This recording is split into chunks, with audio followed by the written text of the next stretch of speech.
Todos los seres humanos evitamos el sufrimiento y el dolor de manera consciente e inconsciente.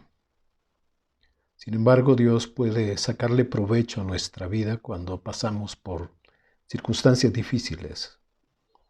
Hoy les invito a estudiar en las Escrituras y descubrir que hay entre muchas bendiciones tres que queremos señalar ahora para estudiar juntos cómo Dios a través del sufrimiento puede bendecir, edificar, fortalecer y consolar nuestra vida. Recordamos las palabras del profeta Isaías que dice: cuando pases por las aguas, cuando pases por los ríos, cuando pases por el fuego, no te quemará ni la llama arderá en ti, porque yo soy tu Dios, tu Salvador. Así que al pensar en el sufrimiento, en el dolor humano, muchas veces tratamos de evitarlo. No nos sentimos competentes para tratar ese tema y tampoco hoy queremos dar un gran discurso sobre el sufrimiento, sino señalar que en cierta medida el sufrimiento y el dolor humano es como un misterio. Además, no tenemos todas las respuestas y ocurre que tampoco las respuestas satisfacen a muchas personas. Solamente las Escrituras pueden ampliar nuestro panorama, nuestro horizonte, y pueden también darnos una perspectiva mejor para aprender que aún en el dolor, aún en el sufrimiento, Dios nos puede enseñar. Y Dios hará que eso se transforme en nuestra vida en una gran bendición. Si podemos tener seguridad que estamos aprendiendo lo que Dios quiere que aprendamos mientras pasamos un proceso de dolor, hallaremos consuelo, fortaleza y esperanza para poder vivir cada uno de nuestros días. Así que la idea del sufrimiento, por supuesto que es desagradable. Nosotros tratamos de evitar aún el más mínimo inconveniente. He visto las personas como celebran y disfrutan cuando vamos en un auto y encuentran que los semáforos se ponen todos en verde al mismo tiempo y entonces uno tiene como una pista libre porque no hay ningún semáforo, y cuando tenemos lo opuesto, entonces sentimos desagrado de circular por una avenida porque vamos teniendo contratiempos y parando en cada esquina. Lo que podemos hallar, estas tres bendiciones son: primero, una revelación de Dios y de nosotros mismos. En segundo lugar, en un momento de dolor, de sufrimiento, podemos experimentar una profunda transformación de parte de Dios por su palabra y su espíritu en nuestras vidas. Y atravesar por momentos difíciles pone en la vida de los hijos de Dios, diría, como un sello de gloria, una marca que Dios pone en aquellos que, atravesando un momento difícil, están y siguen en sus manos. Así que, si esto nos fuera muy claro, podemos enfrentar cualquier dificultad y mejorar la calidad de nuestra vida. Vamos a señalar, porque no es apenas dar una idea, no podemos ahondar un tema tan difícil, pero por lo menos sí podemos encontrar que hay ciertas pistas en las Escrituras que nos ayudan a entender un poquito las causas del sufrimiento. Tampoco es muy exhaustivo lo que vamos a decir, pero sí es claro y evidente una primera causa, diríamos, porque vivimos en un mundo que se ha separado de Dios. Vivimos entre personas que han tratado de sacar a Dios de sus vidas, de la sociedad, y no solamente lo han hecho en sus propias vidas, sino que ahora toda la sociedad de alguna forma se ve convulsionada con las ideas de algunos grupos que quieren expulsar la idea de Dios, la libertad de la iglesia y los principios de la familia, porque esto es un atentado contra básicamente los que creemos en el Señor y los que sustentamos un entendimiento de una familia constituida por un hombre y una mujer.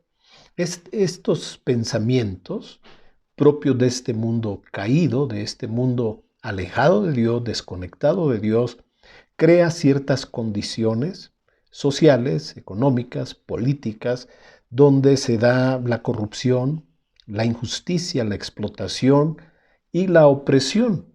En consecuencia, vamos a tener circunstancias de mucho dolor, de mucho sufrimiento. Un ejemplo lo podemos ver en los hospitales cuando sí existen los recursos para comprar los medicamentos, pero alguien los toma, los dispersa, se desaparecen y el resultado es que los familiares de los enfermos tienen que buscar de todas las formas posibles cómo conseguir los medicamentos para sus pacientes.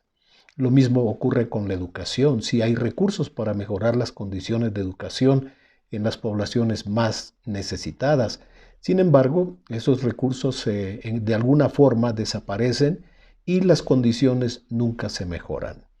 Cada cierto tiempo aparecen las personas que supuestamente tienen la solución para mejorar condiciones de vida, pero la historia de la humanidad es una historia de mentiras, de fracasos, de engaños y de explicaciones finales para comprobar que siempre lo que se había dicho no era cierto, no era posible. En segundo lugar, debemos reconocer que nosotros tenemos una gran capacidad para causar muchos problemas. Nosotros podemos ser la causa de muchos problemas, aunque a veces no nos damos cuenta o sencillamente tratamos de ignorarlo. En primer lugar, me quiero referir al hecho cuando ignoramos la palabra de Dios y tomamos decisiones que con el tiempo nos damos cuenta que eran contrarias a la palabra de Dios. Puede ser el segundo caso cuando conocemos la palabra, pero la desobedecemos. El tercer caso que podemos señalar es que actuamos sin consultar a Dios. Ese es el caso de Josué, está narrado en el libro de Josué, cuando unas de los vecinos, de los pueblos vecinos que ellos tenían, vinieron y los engañaron. Y enfáticamente la escritura dice que Josué y los líderes no consultaron al Señor. Así que se vieron involucrados en una especie de pacto con aquellas personas que no debieron haberlo hecho. Y esto nos lleva también a otro hecho que es cuando no esperamos los tiempos de Dios. Entonces siempre vamos a tener muchas complicaciones. Esto nos lleva a la ley de siembra y cosecha. Sembramos para la carne, cosechamos muerte. Y quisiera dar dos ejemplos de esta parte de siembra y cosecha, porque he visto a través de los años cómo muchos jóvenes mueren en un accidente automovilístico. Y los padres siempre preguntan, ¿por qué le pasó eso a mi hijo? Un accidente donde hubo mucha imprudencia, donde hubo mucho descuido, quizás en algunos casos alcohol, droga, y ya sea que mueran los conductores o causan la muerte de otras personas. Y los padres siempre van a preguntar, pero ¿por qué le pasó eso a mi hijo? Pero debo señalar que por años un niño que es llevado a la escuela, que es conducido por sus padres, ve cómo los padres pueden violar todas las reglas del tráfico y ser capaces de llegar, burlando toda la autoridad, llegar a tiempo, estacionarse en doble fila, hacer muchas cosas que para los niños eso se vuelve como una costumbre y un estilo de vida. Así que cuando ellos crecen, ellos tienen inconscientemente grabado en su interior por años una forma de ser que ellos intentan copiar. No lo hacen con toda la suerte de sus padres y entonces tenemos los accidentes de los hijos, porque por años estuvieron recibiendo un curso intensivo de cómo burlar la ley y cómo manejar sin todas las precauciones. Así que esta ley no la podemos evitar, se siembra y se cosecha. Entonces sí es importante, al llevar a nuestros hijos a la escuela, conducirlos, llevarlos a cualquier lugar, proceder de la manera que sea adecuada para conducir. El otro ejemplo, donde podemos ver que nosotros causamos muchos problemas, Es una historia muy famosa, la mayoría la conoce, la recuerda, y creo que siempre debemos meditar en esta historia porque siempre habrá algo que nosotros podemos aprender. Es la historia del hijo pródigo. Señalo dos aspectos en la vida de esta persona porque está como un modelo que el Señor ha dejado para que nosotros aprendamos, para que nosotros podamos ver en su experiencia todo lo que puede ayudarnos para evitar el dolor y el sufrimiento que esta persona vivió. Lo primero que podemos ver y quisiera señalar es un evidente egoísmo. El egoísta se pone a sí mismo en primer lugar antes que nada, incluso Dios o su familia, en este caso su familia y su padre. Y veo el egoísmo en este joven por pedir su herencia antes de tiempo. No solamente la pidió, creo que la exigió para que su padre, que no fue de buenas a primeras, que le dijo, sí, claro, hijo, toma y llévatelo, ¿verdad? Sino que él insistió con su padre para exigir lo que a él le correspondía. Y tardó mucho tiempo en amasar el dinero de todo lo que a él le correspondía. Veo el egoísmo en esta persona porque estaba muy dispuesto a irse lejos, a abandonar a su padre y a su hermano. Curiosamente, aquellas personas que habían creado la fortuna que él ahora tenía en sus manos. Una persona egoísta no piensa en cómo corresponder, cómo contribuir o cómo mantener las condiciones favorables de parte de su familia y de aquellos que le han ayudado a crear esa riqueza, a darle lo que ahora él tenía.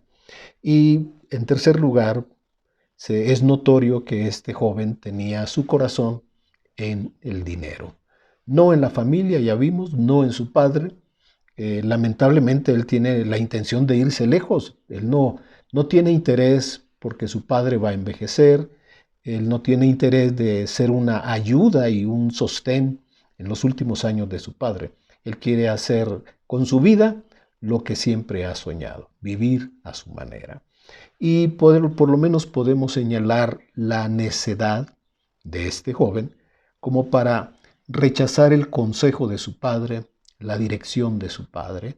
Él tuvo una oportunidad, pudo haber construido un negocio a la par de su padre, con el apoyo, el consejo, la dirección de su padre. Aprovechar la riqueza de su papá para enriquecer su propia experiencia, pero fue lo suficientemente necio para despreciar, para menospreciar todo lo que su padre podía darle como enseñanza de vida.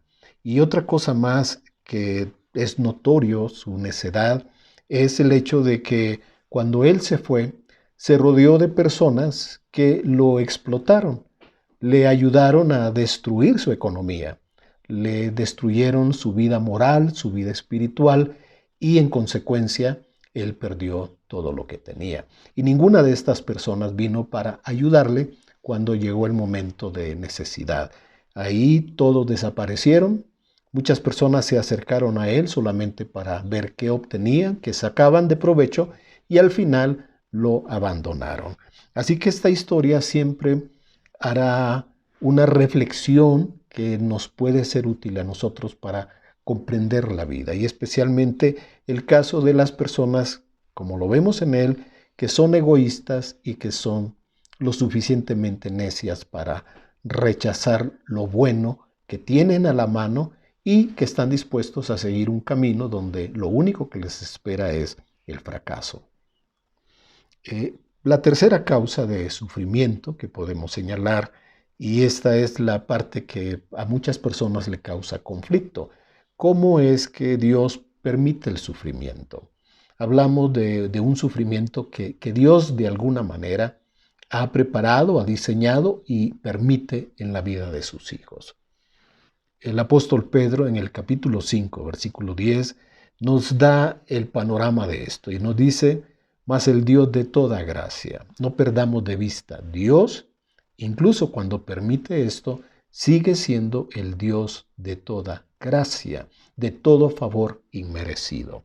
Y él enfatiza que nos llamó a su gloria eterna en Jesucristo. Así que los hijos de Dios somos llamados a participar de la gloria de Dios. Y dice él, después que hayáis padecido un poco de tiempo, Él mismo os perfeccione, afirme, fortalezca y establezca. A Él sea la gloria y el imperio por los siglos de los siglos. Amén. Después que hayáis padecido un poco de tiempo, nos dice aquel hombre que caminó con el Señor, que fue usado grandemente por Dios y que el Señor restauró su vida. Pedro llegó a un momento en que se sintió la persona más fracasada del grupo de Jesús y sin embargo él fue la primera persona que el Señor fue a buscar cuando Él resucitó. Y ahora el apóstol dice, después que ustedes hayan padecido un poco de tiempo, Dios hará una obra para perfeccionar, completar lo que falta en nuestra vida, para hacer aún más firme los valores y los principios de fe con los que vivimos y va a fortalecer nuestros corazones, nuestras almas y nos va a establecer profundamente en estas verdades que son las que hoy atesoramos en nuestro corazón, en nuestro peregrinar hacia la tierra prometida. Así que cuando Pedro está hablando de padecer por un poco de tiempo, esta palabra en el griego nos da una idea de experimentar una sensación, una impresión por lo general dolorosa. Por eso es que se usa como padecer y como sufrir. Y esto en las escrituras a veces nos crea un poco de conflicto. David en el Salmo 34:19 dice que las aflicciones del justo son muchas. Y nosotros decimos, pero ¿cómo? Si es justo, ¿por qué Dios permite que sufran los justos? El apóstol Pablo en Romanos 8:18 dice, tengo por cierto, yo sé, a mí ya Dios me enseñó que las aflicciones del tiempo presente no son comparables con la gloria venidera. Sí sufrimos, pero esto no tiene ninguna comparación con lo que vamos a recibir después. La gente a veces hace cosas como ir a formarse ante un partido de fútbol, ante un concierto. Se van con anticipación, llevan una cobija y se duermen en el piso esperando tener un buen lugar para comprar los boletos. Y recuerdo cuando hace muchos años la gente que quería solicitar una visa en la Embajada de Estados Unidos iba desde una noche anterior para estar en la fila, dormir ahí en la intemperie, en la calle y guardar un lugar para asegurar solicitar la visa americana. Jesús dijo, estas cosas les he hablado para que en mí tengan paz. En el mundo tendremos aflicciones. Y esa palabra, lo hemos visto en algún momento, significa que tendremos presiones. En la vida siempre habrán presiones.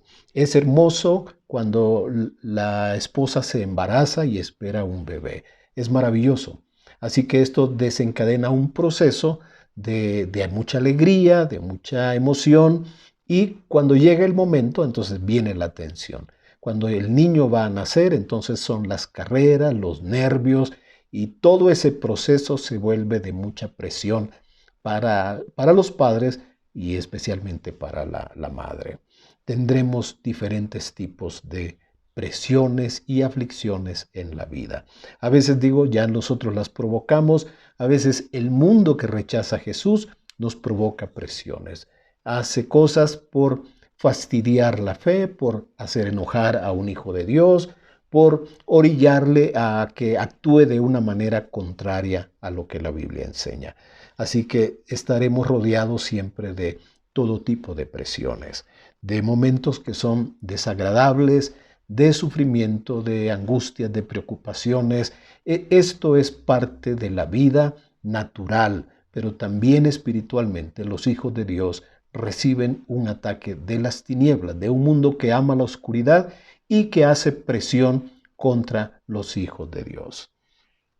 Ahora vamos a entrar a ver las tres bendiciones que podemos hallar en el sufrimiento. Indudablemente hay más, pero señalamos tres que son muy importantes y que nos pueden ayudar a ampliar nuestra perspectiva y descubrir riqueza, bendición, fortaleza, aún en el valle del dolor y del sufrimiento.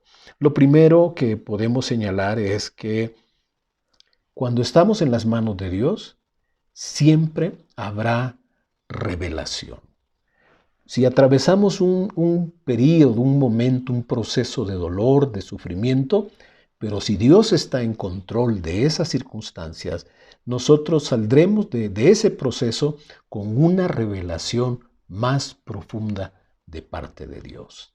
Eso es notorio en todas las escrituras y todas las personas que han pasado por allí, ellos pueden dar testimonio que ahora tienen un conocimiento, una experiencia personal más profunda de Dios, de su persona, de su palabra, de su nombre, de su obra, de las verdades que Él enseña. Así que a veces pasar por una dificultad hace que nuestra experiencia de una verdad se haga ya no solamente un conocimiento mental, sino un conocimiento profundo, porque hemos pasado por eso. La persona que ha pasado por una enfermedad y experimenta una sanidad milagrosa, tiene ahora un testimonio en su vida del poder, de la grandeza de Dios, del propósito de Dios y tiene un sello de que la obra de Dios se ha hecho por el poder del Espíritu Santo. Así que podemos ser enriquecidos atravesando un valle de dolor, de problemas, de dificultades, aún el valle de la muerte. Señalo dos versículos que son muy conocidos y que muchas veces los tenemos, pero como digo, nada más en el nivel de la mente. Hasta que atravesamos una dificultad, nos damos cuenta que estas palabras son ciertas, son verdaderas y son la fortaleza de nuestras vidas. El primero es el Salmo 91, verso 14. Muy conocido, me imagino, el Salmo 91 siempre lo hemos usado a manera de protección y más en el último año. Dice el verso 14, por cuanto en mí ha puesto su amor, yo también lo libraré. Le pondré en alto por cuanto ha conocido mi nombre. Cuando usamos el nombre del Señor de la manera correcta, cuando invocamos el nombre del Señor, cuando oramos en el nombre del Señor, cuando enfrentamos las cosas en el nombre de Jesús, dice el Salmo, por cuanto ha conocido mi nombre. Esa es la experiencia, conocer el nombre del Señor para enfrentar los problemas. A los apóstoles les dijeron, ¿y en qué nombre ustedes han sanado a este hombre cojo de más de 40 años? Y ellos dijeron, pues en el nombre de Jesús, el que ustedes han rechazado. Nosotros lo conocemos a Él y conocemos el poder que hay en su nombre. Los líderes religiosos estaban molestos, celosos, rabiosos, porque ellos querían que el pueblo los tomara a ellos como los únicos líderes. Así que ellos habían rechazado a Jesús y pensaban que eso se había acabado ya de una vez para siempre. Pero ahora tienen a unos apóstoles, Pedro y Juan, predicando y a un hombre que está dando testimonio de su sanidad. Era un hombre muy conocido porque lo pusieron en la puerta a pedir limosna y yo me imagino que desde muy pequeño. El siguiente versículo, aparte de este salmo que nos especifica por cuanto ha conocido mi nombre, es el libro de Romanos 8:28 y dice, y sabemos. Pablo habla con certeza, con seguridad. Es una enseñanza para los que la hemos vivido, sabemos. Esto no es que si lo vamos a probar o lo vamos a comprobar o vamos a ver si es cierto, a ver si ahora funciona. Los que ya creemos, los que sabemos por experiencia, por vida, porque el Señor ya nos ha dado estas lecciones atravesando momentos difíciles, que todas las cosas les ayudan a bien. Y lo que hace específico el versículo es que a los que aman a Dios, todas las cosas les ayudan a bien. Si alguien anda viviendo en la fuerza y de su corazón y en su propia voluntad, muchas veces decimos, sí, pero le va a ayudar a bien. tenemos que ser claros y apegarnos a la Escritura. Sabemos que a los que aman a Dios, esa es la condición, todas las cosas les ayudan a bien. ¿Y cómo sabemos que aman a Dios? Dice, pues porque guardan mi palabra, dice el Señor, porque cumplen mis palabras, porque hacen lo que yo digo, porque caminan conmigo, porque son obedientes. Entonces, todas las cosas les van a ayudar a bien. Cosa diferente cuando las personas viven lejos de Dios, desconectados de Dios, sin el más mínimo interés de conocer la voluntad de Dios. Señalemos como ejemplo a nuestro padre Abraham. Abraham se llama el padre de la fe. Cuando él inicia su peregrinar y sale de su tierra, de su familia, en Ur de los Caldeos, y comienza la aventura de un viaje donde la Biblia dice que él no sabía hacia dónde iba. Él ya tenía la experiencia, el conocimiento del Dios que se había revelado a ellos, y era el Dios Jehová, Jehová el Señor, el Dios. Él sabía entonces, Abraham, que había un Dios verdadero. Ese Dios prometió bendecirlo, como leemos en el Génesis 12. Pero en el desarrollo de su vida vemos que tuvo un momento en que su sobrino Lot, cuando ellos se habían separado, Lot fue secuestrado por un grupo de personas pues, que se dedicaban a eso. Así que Abraham tomó sus armas, tomó un grupo de personas que habían nacido en su casa, hombres fieles con él, y se fue a buscar a su sobrino Lot. Entraron en una batalla y al final, cuando Abraham, que tiene la victoria, los secuestrados le dicen, pues quédate con todas las cosas, ya que ellos nos habían quitado todo. Si ya libramos la vida, pues qué bueno, muchas gracias. Y Abraham dijo estas palabras que quiero leer en el libro del Génesis del 14, del 22 al 24.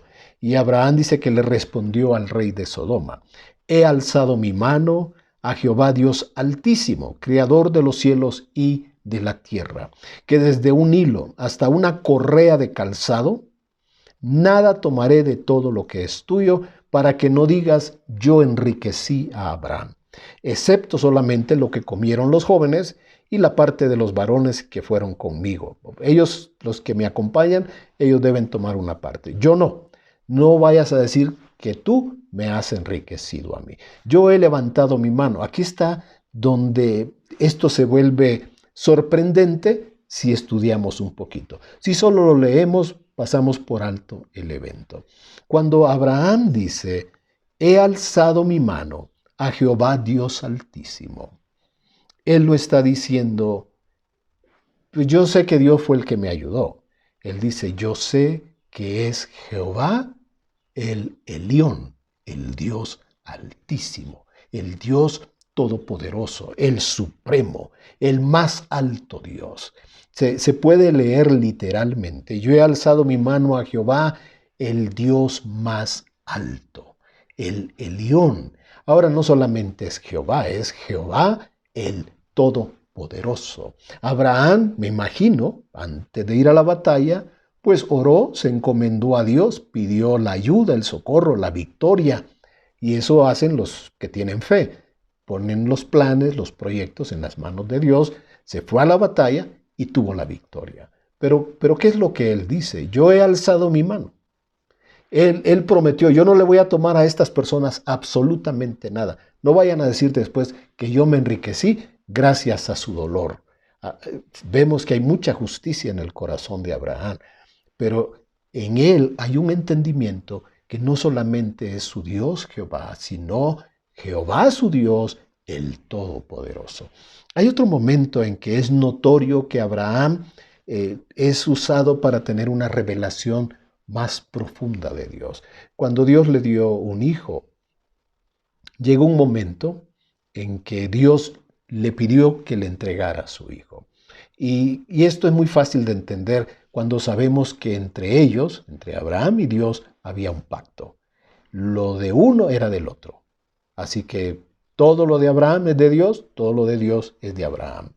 En ese entendimiento, Dios prueba a Abraham y le dice, entrégame a tu hijo. Y Abraham no está dispuesto de hacerlo. Leemos en las Escrituras que Abraham subió a un monte con Isaac, llevándolo a él como que fuera el cordero. Y cuando Isaac pregunta a papá, ¿y dónde está el cordero? Las palabras de Abraham muestran una revelación de Dios. Abraham dice, Dios se va a proveer de un cordero. La palabra en el hebreo es el Señor proveerá.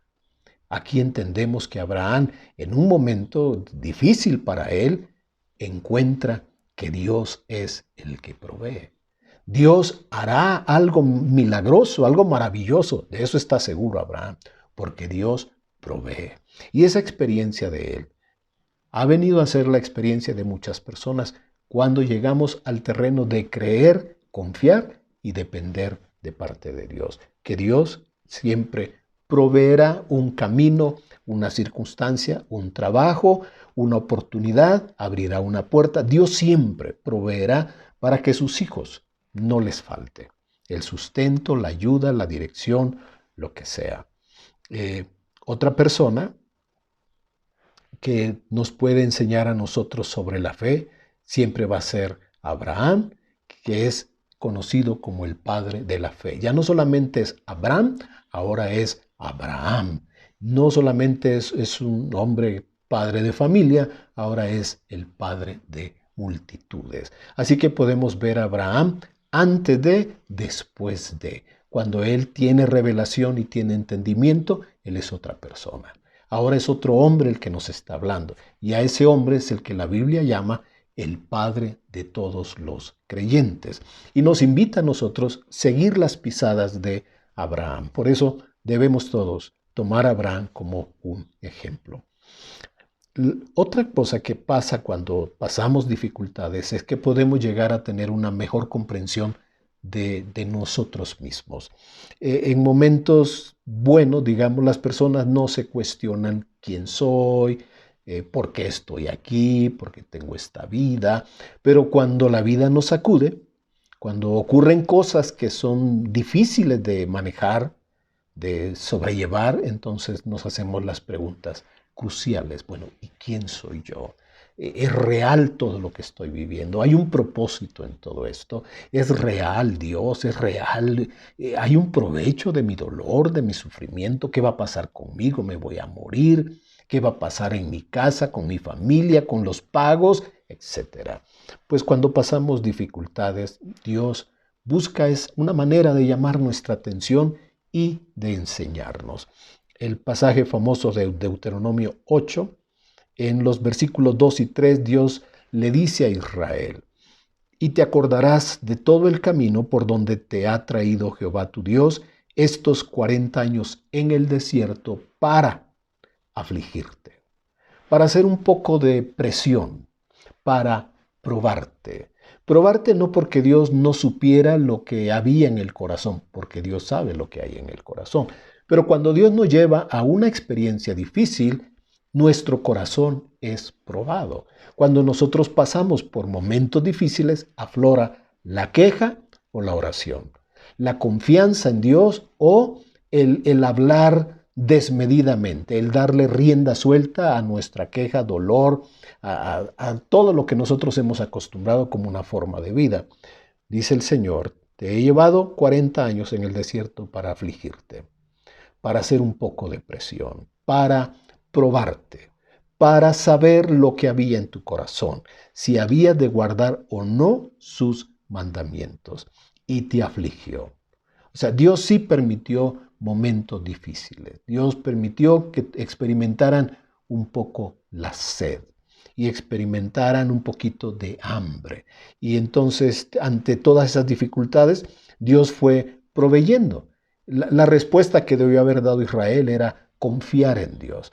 Ese que nos ha librado, ese que nos libró de las plagas, ese que abrió el mar, ese que ha hecho tantas maravillas, ese que está con nosotros, es una columna de fuego y es una nube gloriosa. Ese Dios que nos protege seguro conoce nuestras necesidades.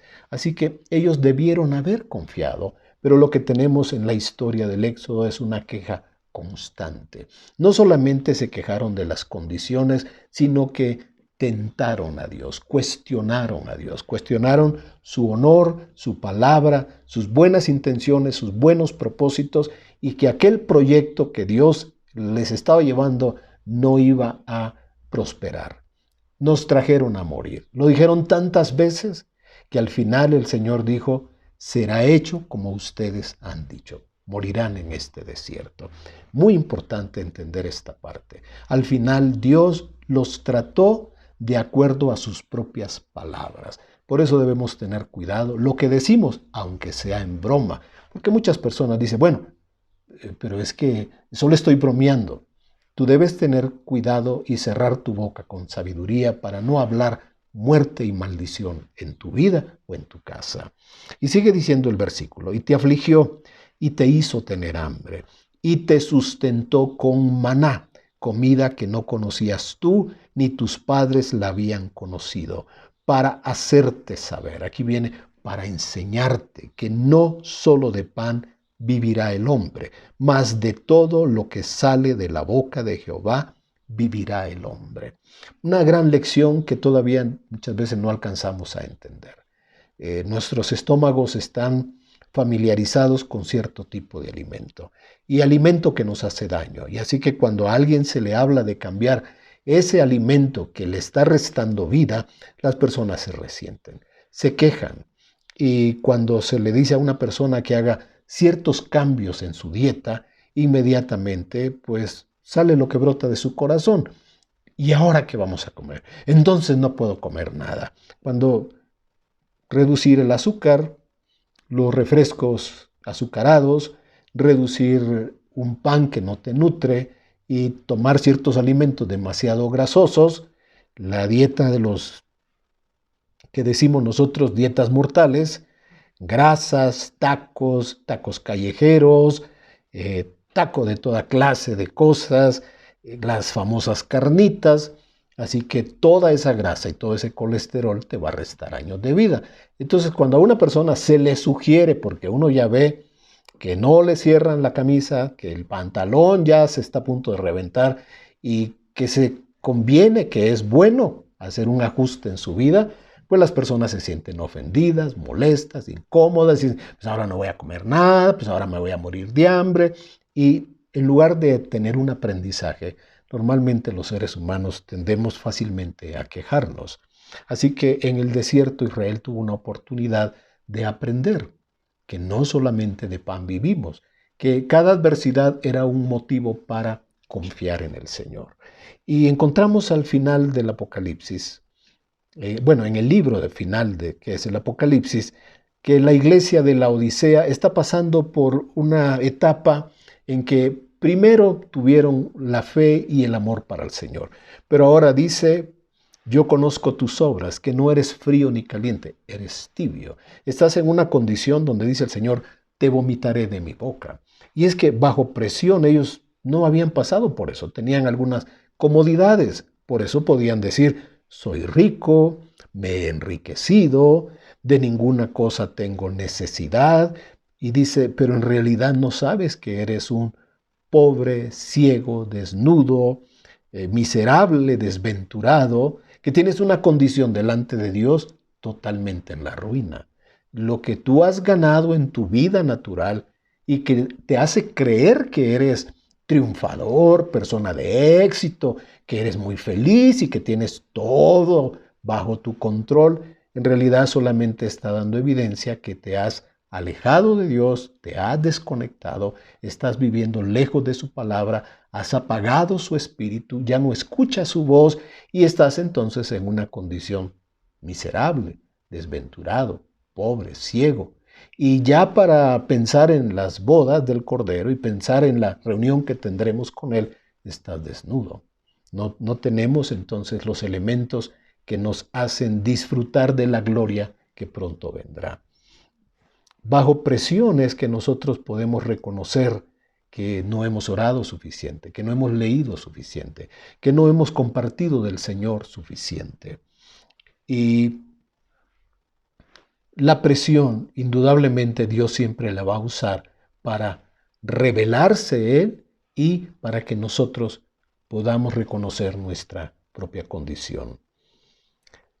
Isaías, cuando vio al Señor en el templo, inmediatamente que vio la gloria de Dios, reconoció su condición.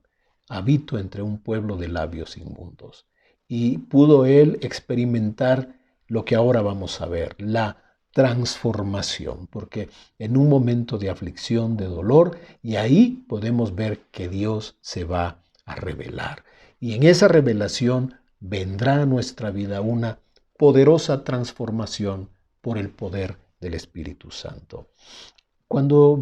Este es un tema que está a través de toda la Biblia. Cuando vemos a Jacob, que su propio nombre significa un usurpador, y vemos que en su vida él actuó de esa manera, honrando el significado de su nombre, pero Dios trató con él por amor de Jacob y por amor de su padre y de su abuelo, porque había hecho pacto con ellos. Entonces Dios, en respuesta a las oraciones que ellos habían hecho por la descendencia, Dios viene para obrar en la vida de Jacob y usa el sufrimiento, el dolor, la aflicción, los problemas, los engaños que él hizo y que luego cosechó para llegar a un momento en que le da el ángel una palabra y le dice: ya no será tu nombre Jacob, ahora se llamará tu nombre Israel, que quiere decir un príncipe de Dios, un hombre que gobernará como Dios,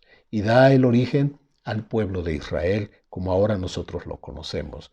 Primero las 12 tribus y después toda la descendencia hasta llegar a lo que hoy conocemos nosotros como el Estado de Israel. Todo esto viene de un hombre que Dios trató con sufrimiento, con dolor, para poder transformarlo en un verdadero príncipe, en un hombre que puede bendecir las generaciones, y al final Jacob lo encontramos dando palabras para bendecir a sus hijos, no solamente temporalmente mientras ellos tuvieran vida, sino bendecirlos por generaciones. Otro hombre que vemos cómo el sufrimiento contribuyó a formar su vida es Saulo de Tarso. Saulo era muy imprudente, muy altivo, muy lleno de soberbia, de orgullo y de todo esto que lo hizo a él ser un hombre capaz de odiar y perseguir a los cristianos. Pero cuando el Señor se apareció en su camino, dice en Hechos 9:15 al 16, que Dios le dio una palabra a un discípulo para que fuera y le hablara del Señor. Y el Señor le dijo, Hechos 9:15, ve, porque instrumento escogido me es este. Lo primero que dijo él es: Señor, este hombre es un perseguidor de la iglesia. Este hombre no lo podemos tener nosotros como alguien seguro. Él puede estar fingiendo.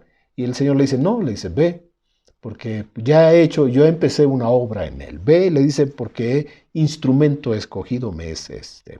Y todos celebramos que ahí Pablo pues vio al Señor y todo eso, pero pasamos por alto las palabras que Dios le dijo a este discípulo. Y le dice, es instrumento escogido para llevar mi nombre en presencia de los gentiles y de reyes y de los hijos de Israel, porque yo le mostraré cuánto le es necesario padecer por mi nombre. Un hombre que había sido lleno de orgullo, religión, tendrá que pasar por un proceso de sufrimiento para cambiar esquemas de su mente, de su corazón, de su alma, ser transformado y renovado para llegar a ser un siervo útil, un vaso de honra y de gloria. Lo que vemos es este modelo a través de las Escrituras. Dios trata con las personas y trata de enseñarnos, trata de guiarnos, trata de formar nuestra vida bajo la guianza de su Espíritu Santo. Pero cuando nuestra naturaleza y nuestra desobediencia amerita, entonces Dios usará el sufrimiento. Pero también en el sufrimiento hallaremos que hay para los hijos de Dios una marca que es la gloria de Dios. Pasar por un momento difícil hace que experimentemos la gloria de Dios, porque Dios nos ha llamado a su gloria, como leímos con el apóstol Pedro, donde dice: el Dios de toda gracia, que nos llamó a su gloria eterna. Los hijos de Dios debemos estar seguros que Dios nos ha llamado a sobrellevar un momento más allá de lo que estamos viviendo en el presente. Que si hoy sufrimos y si hoy padecemos, más adelante cosecharemos de su gloria. Si sufrimos con Él, también reinaremos. Y dice, después que hayamos padecido un poco de tiempo, la cita es 1 de Pedro 5:10. Y el primer testigo de esto que debemos señalar es nuestro Señor Jesucristo. En Hebreo 2, del 9 al 10, encontramos estas dos citas y en cada versículo se enfatiza el sufrimiento de Él. 2:9, Hebreos. Pero vemos a aquel que fue hecho un poco menor que los ángeles, a Jesús, coronado de gloria y de honra, a causa del padecimiento de la muerte. Jesús padeció la muerte por todos nosotros. Él llevó el dolor, llevó la enfermedad, fue herido y fue azotado, pero lo hizo por nosotros. Dice, para que por la gracia de Dios gustase la muerte por todos. Jesús estaba llevando nuestro dolor, nuestras enfermedades, nuestra aflicción, pero estaba también sufriendo la muerte que todos los seres humanos merecen. Porque fue así como Él, a través de su muerte, también nos dio la vida eterna. Lo que sigue diciendo el versículo es, verso 10, porque convenía en estos propósitos divinos a aquel por cuya causa son todas las cosas y por quien todas las cosas subsisten, que habiendo de llevar muchos hijos a la gloria, perfeccionase por aflicciones al autor de la salvación de ellos. Cuando Jesús sufre la muerte por todos nosotros, viene a ser Él el primero que resucita para no morir nunca más. Nuestro capitán, el que va delante de nosotros, el que ya murió, pero resucitó. Y con eso Él nos asegura que viviremos para siempre delante de Él. Hay una marca de gloria en aquellos que han sufrido en el Señor y por el Señor. José es un ejemplo de una persona que ha sufrido la injusticia de sus propios hermanos, de las circunstancias. Siendo fiel, ha sufrido. Pero hay unas palabras muy interesantes en el libro de Génesis, capítulo 45, verso 13. Dice José, cuando se reveló a sus hermanos, y él ahora les dice, yo soy. Después del faraón, yo soy el que gobierno en Egipto. Y dice, haréis pues saber a mi padre toda mi gloria en Egipto y todo lo que habéis visto. Y daos prisa y traed a mi padre acá. Lo que tenemos es a este hombre mostrando su poder, su fuerza, su gobierno, su dominio.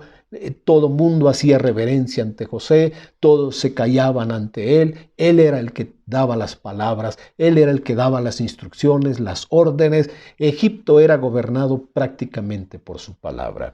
Lo que vemos en José, en su casa, me imagino, en su vestido, en su porte, en su persona, es el esplendor, la majestad, el poder, la fuerza, la riqueza, la posición, la importancia de su presencia.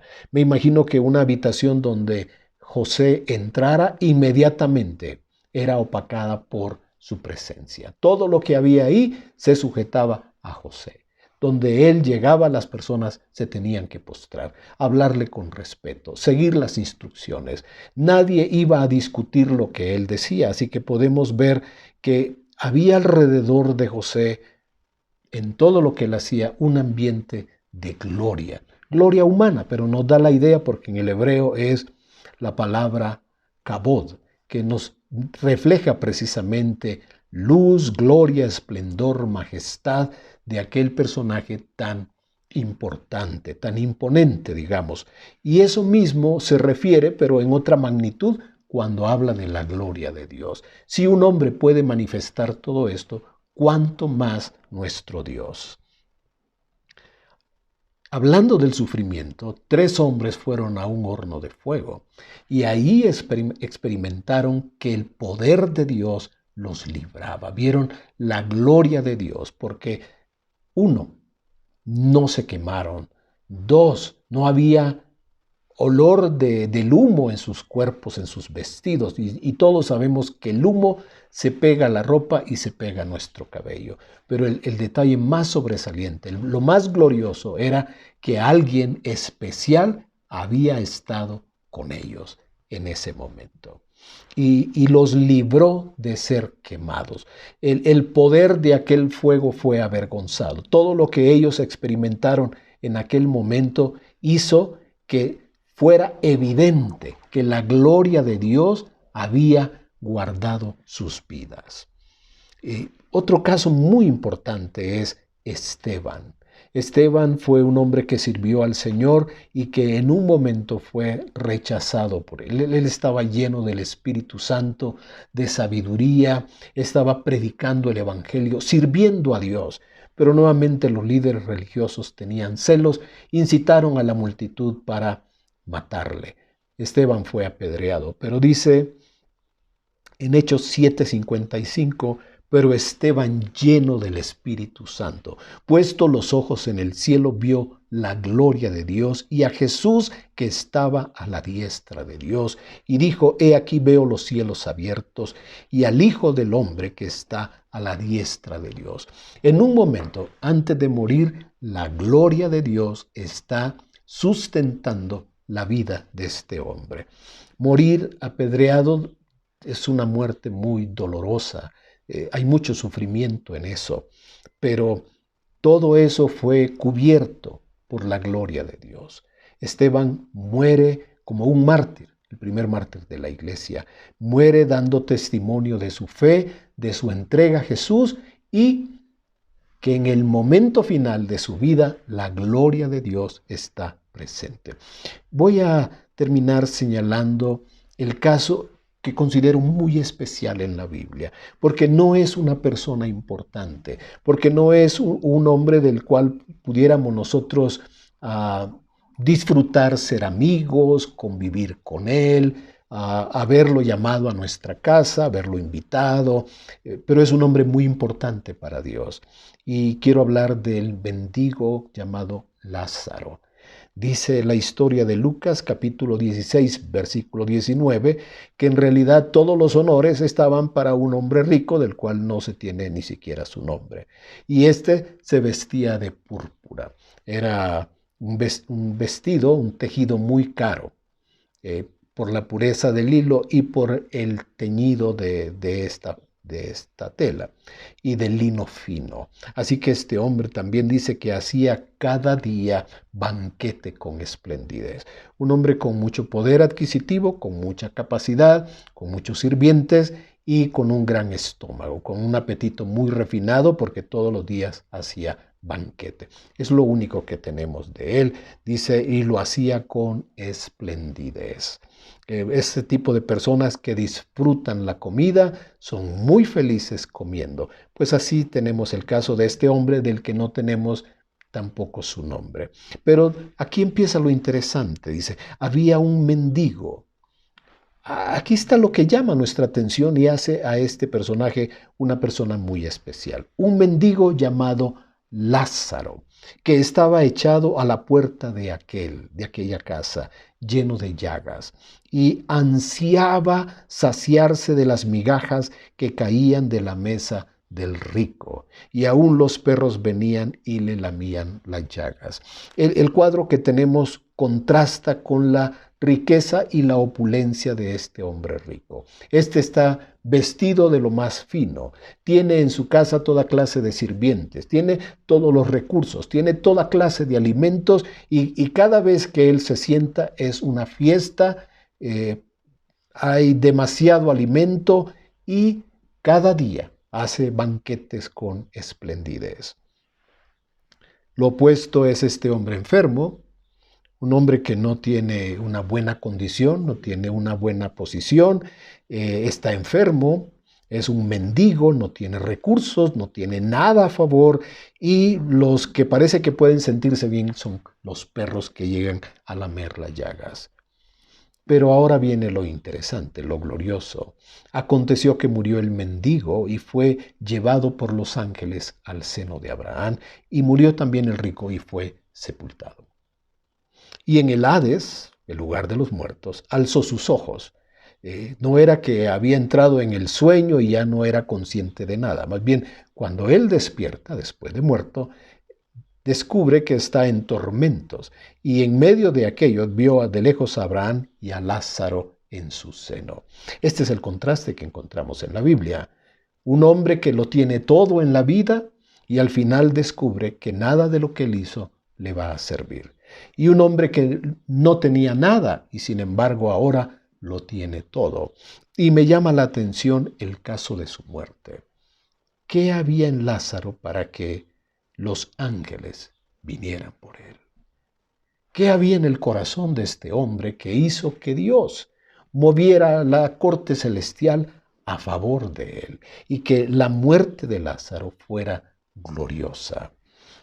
Se refiere de Juan Wesley que él decía si la muerte de los santos era solamente una muerte natural o una muerte gloriosa, una muerte que aún en el último momento le dé gloria a Dios, como sabemos de algunos de sus hijos que estando en un momento de dolor, de aflicción, de enfermedad, tienen en su corazón el ánimo, el aliento, la fuerza para servir al Señor.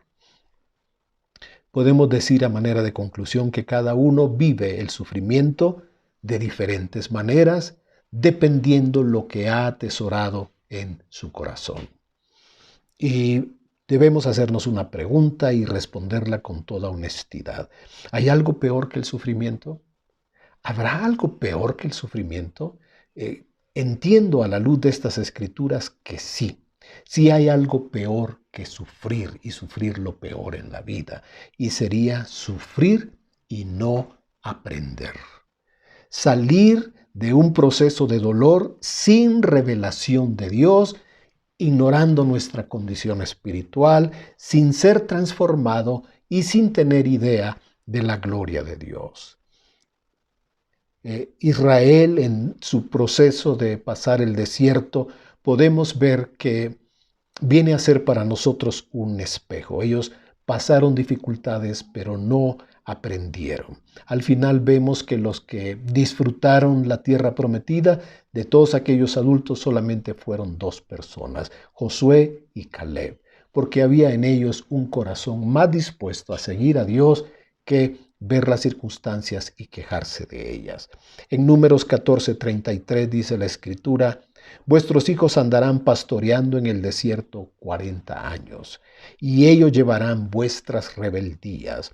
40 días que fueron a reconocer la tierra para venir hablando mal de la tierra, dijo el Señor. Bueno, 40 años en el desierto hasta que vuestros cuerpos sean consumidos en el desierto. Esta es una palabra muy importante. Ellos tuvieron una experiencia de vida con la presencia de Dios. Vieron grandes milagros. Sin embargo, fueron reacios y no se sometieron nunca al Señor. Nunca tuvieron una buena disposición ni gratitud para todo lo bueno que Dios les daba. Estaban siempre dispuestos a la queja.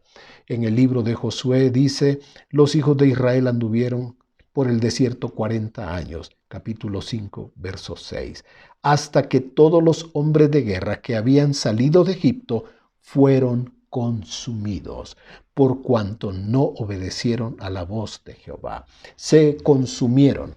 Y esta es la idea que tenemos cuando ya una flama no tiene el gas y se consume, cuando no hay leña en el fuego y se consume, algo que llega a su punto final y no hay forma de recuperarlo. Esa es la palabra que se usa, y hay un salmo que podría describir el epitafio del pueblo de Israel en el desierto.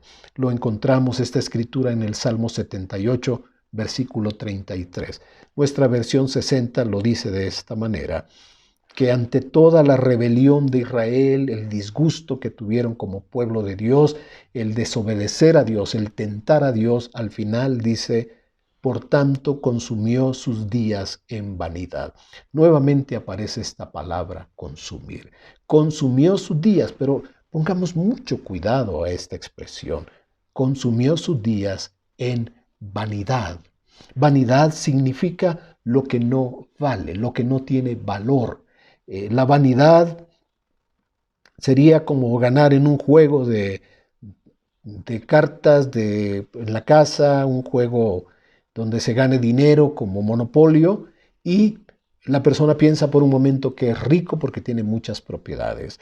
Y dice también, y sus años en tribulación. Días en vanidad, en lo que no tiene valor y en tribulación. En otras versiones dice así, él hizo terminar los días de ellos en vanidad y sus años con ansiedad. Esta es la versión Kadosh, que nos habla desde una perspectiva judía, cómo este pueblo terminó sus días en vanidad y con ansiedad. Falta de paz, falta de alegría, falta de satisfacción, una vida dando valor y esfuerzo a lo que no tenía valor y viviendo con ansiedad, con angustia y preocupación. Otras versiones dicen, dos más, Dios hizo que su vida acabara como un suspiro y con mucho sufrimiento. Otra versión dice, Dios hizo que sus días se esfumaran como un suspiro, que sus años acabaran en medio del terror. Este pudiera ser el epitafio de Israel. Sus días en vanidad y sus años en ansiedad. Y también creo que estas palabras describen el estilo de vida que tenemos en este momento, en este tiempo. Volvemos a la pregunta, ¿qué tenía Lázaro que pudiera motivar a Dios para enviar sus ángeles en una comitiva especial para atraer a él, garantizar la entrada en el reino de aquel hombre que no fue importante, rico, famoso, era un hombre que todo el mundo rechazaba, los perros eran los únicos que le seguían, pero que al final recibe y entra en la gloria. Nosotros tenemos la oportunidad de permitir al Rey de la Gloria que viva, que reine en nuestros corazones, que donde Él vaya, nosotros vayamos y que cuando pasemos por las aguas o pasemos por los ríos o pasemos por las llamas, Dios nos asegura que estará con nosotros, que su vara y su cayado nos dará aliento. Y para todas las personas que pasamos por momentos difíciles, debemos preguntarnos, ¿cómo hemos salido de esta experiencia? ¿Realmente hemos tenido una revelación de Dios? Pasando por el sufrimiento, hemos tenido una transformación en nuestro corazón y tenemos un sello de gloria, tenemos evidencias notorias que ahora nuestra vida jamás será igual por la oportunidad de vida que Dios nos ha dado una vez más. El sufrimiento es doloroso, eso es innegable, pero para aquellos que aman, que creen, que confían en el amor del buen pastor, podemos estar seguros y confiados. Él nos llevará a los pastos verdes, a las aguas de reposo, al valle también, valle de luz, valle de bendición, pero también podemos pasar un valle de sombras de muerte. Pasamos por aguas turbulentas, por ríos y aún por fuego, pero sabemos que Él está con nosotros. Y saber que Dios, en medio del sufrimiento, nos puede dar a nosotros, uno, consuelo, fortaleza, aliento, vida, esperanza, nos puede sacar adelante del sufrimiento porque nosotros hemos confiado en Él. Así que en el sufrimiento Dios se magnifica, dando a sus hijos una mayor revelación de Él y dándonos a nosotros una revelación de nuestra condición para mejorar nuestro estilo de vida. Nos da una transformación. No volveremos a ser iguales después de que Dios ha tratado con nosotros y iremos entonces, como dicen las Escrituras, de gloria en gloria, de triunfo en triunfo, manifestando como vasos de barro que la gloria de Dios mora en nosotros, porque hemos sido como barro en sus manos y Él nos ha hecho vasijas de gloria. El sufrimiento entonces no es malo.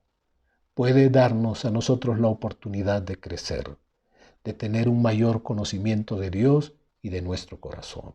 de ser transformados y vivir el resto de nuestros días con la gloria de Dios morando en nuestros corazones.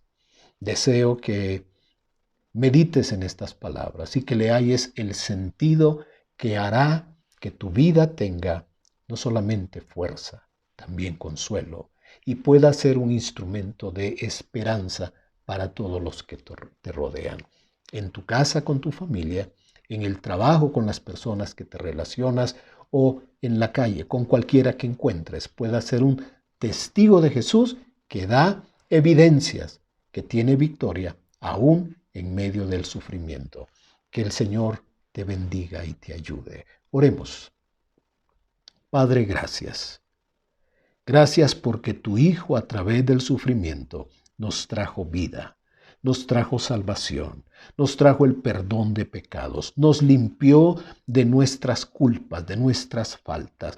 Gracias que por su muerte tenemos vida.